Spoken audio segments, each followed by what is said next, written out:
In this video, I will show you how to edit your store name and regional settings in Hostinger website builder.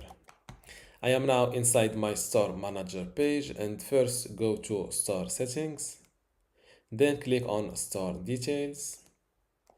You can edit your store name just from here, for example, Benz Outdoor.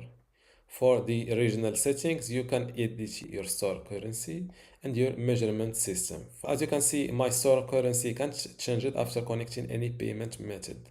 This is due to my PayPal connection that I just did in the previous video. So go to store settings, then payment. As you can see, my PayPal payment is enabled. Click on manage, click on disconnect PayPal. Confirm your choice.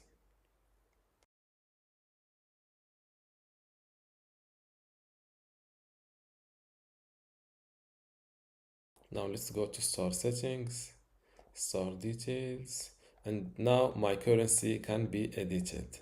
And this is how to edit your store name and regional settings in Hostinger website builder.